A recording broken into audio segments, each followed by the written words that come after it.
What a moment for the city of Cincinnati, for the fans of the Bengals to reach the top of this division, going worst to first, and proving, yeah, okay, we can play with the big boys in the league right now.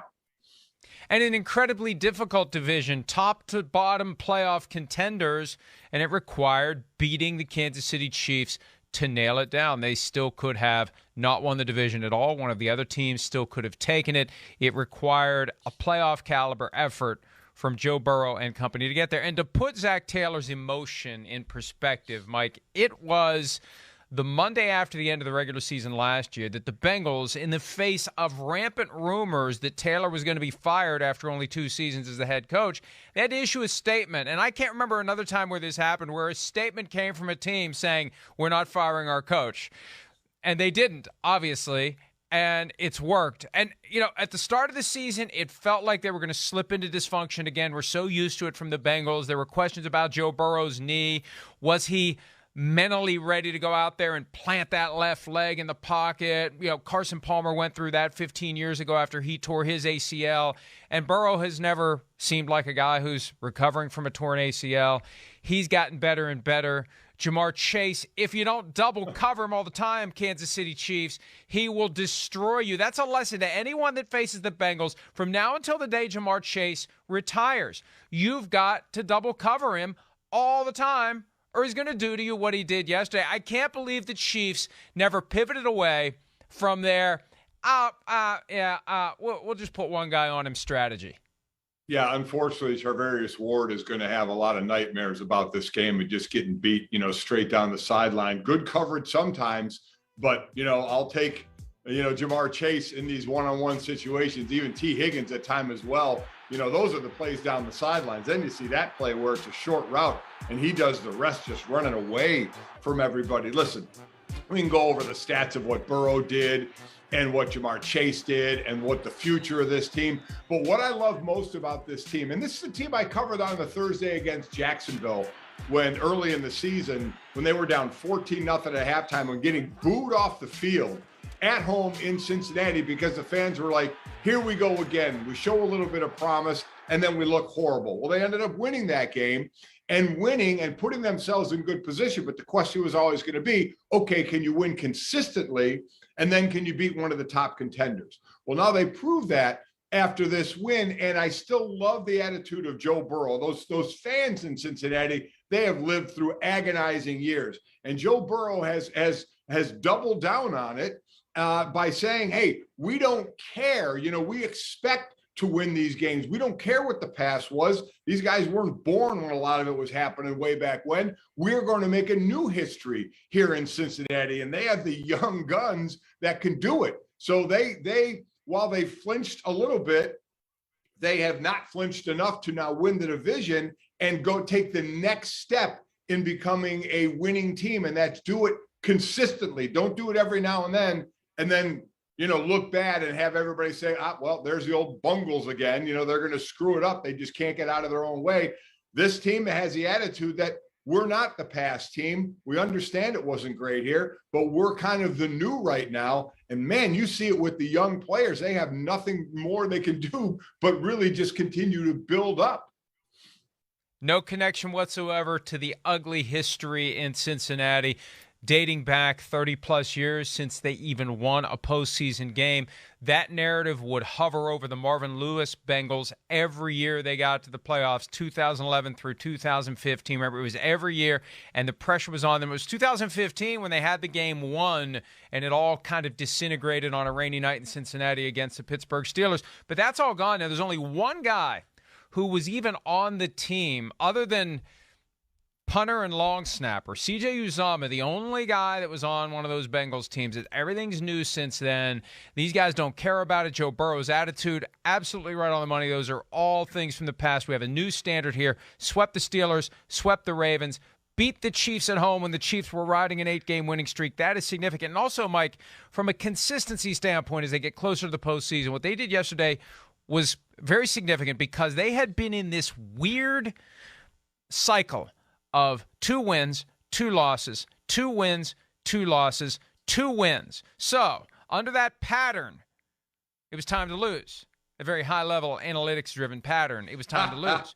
And no, now it's not the time to lose. Now's the time to win. Burrow told me last week, for a team that has very limited playoff experience, they're getting the playoff experience in these regular season games that have significant meaning.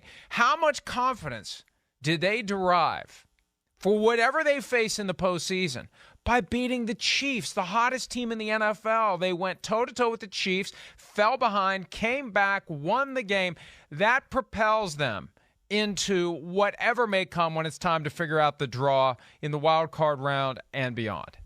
Yeah, and you're down in that game. 20? You're down 2 touchdowns too. It wasn't only the fact that they showed they could beat Kansas City, but you had to come back from 2 touchdowns against a team that had seemed to find their offense a lot more and were scoring more. So it just kind of, a lot of this is now reverting back to what we talked about in the beginning of the season. Then we've had such an up and down season, but it was to beat Kansas City, you had to score in the 30s. That's what you had to do. You had to outscore them because they could score a lot. And that's exactly what the Cincinnati Bengals were able to do.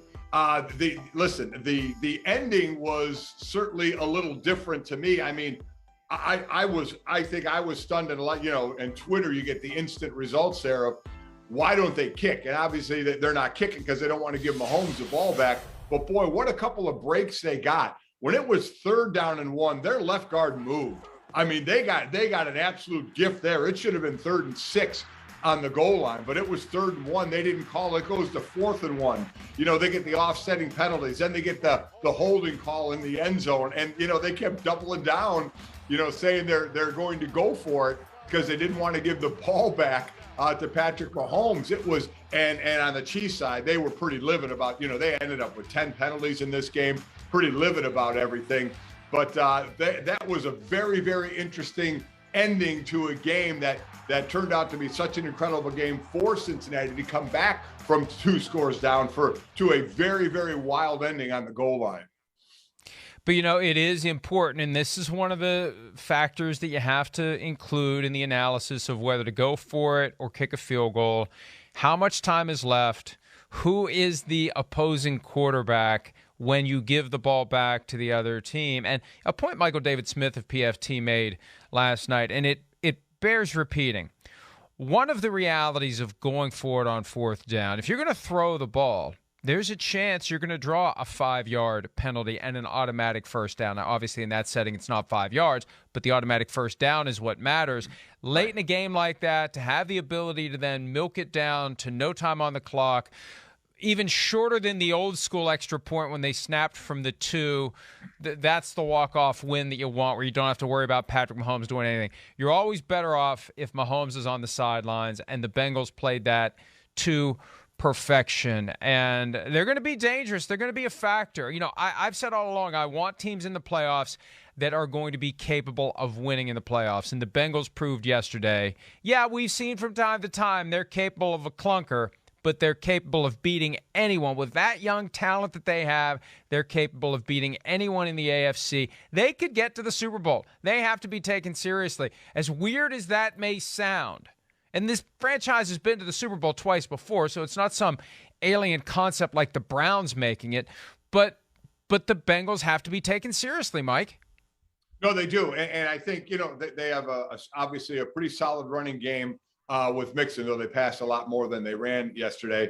But the passing game, again, between Higgins and Chase is incredible. What gives you an advantage is the fact that when anything breaks down or if anything happens, Joe Burrow knows I'm going to throw the ball high in the air down the sideline. If I get in trouble, a regular play, he was just doing that. But I am always going to a 50-50 ball in their mind is a 70-30 ball, because they had Jamar Chase who can get it. Even T. Higgins, who goes up and, again, as I talked about, uses his hands extremely well to catch a ball. But that is a big-time advantage when you can win most of those 50-50 battles or draw the flag, which they can do as well. So that's what can make you dangerous, that you always have the ability to get a big play by reception down the field or by penalty in a spot foul down the field as well, which could put you in better position. So that is a monster advantage not many teams have.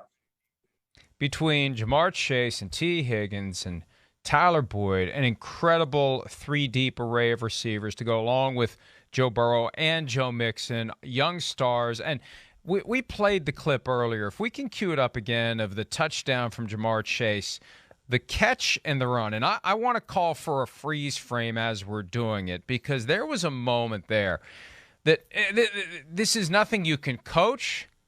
This is nothing that you can – it's man among boys stuff. And let's watch it here. Jamar Chase gets the short pass, and then he starts to head to daylight. Now get ready to freeze it. Freeze it right there. Or not. There's 7 guys back about 20 yards. There were 7 guys that I wouldn't say all of them had a shot to do it, but there's a spot where they're surrounding Jamar Chase. And he does the old Larry Fitzgerald in Super Bowl 43 and just explodes. Yeah, we're getting there. A little bit more, just a touch more, back near the 50. These are professional athletes. These are guys who have deserved roster spots and starting jobs at the highest level of football. And when Jamar Chase slips through that crack, he is gone. And that's not an indictment of the guys in the white jerseys. That's praise of how special the talent is. Once you get the ball in his hands, and I know it's been an issue this year getting the ball in his hands sometimes, it's unbelievable. We haven't seen a guy that explosive since Randy Moss, Mike. Oh, I completely agree. A guy that's able to win those 70-30 balls, I'm going to call them, with Cincinnati. But that play, sometimes what it comes down to, so on the defensive side, it's called a pursuit angle.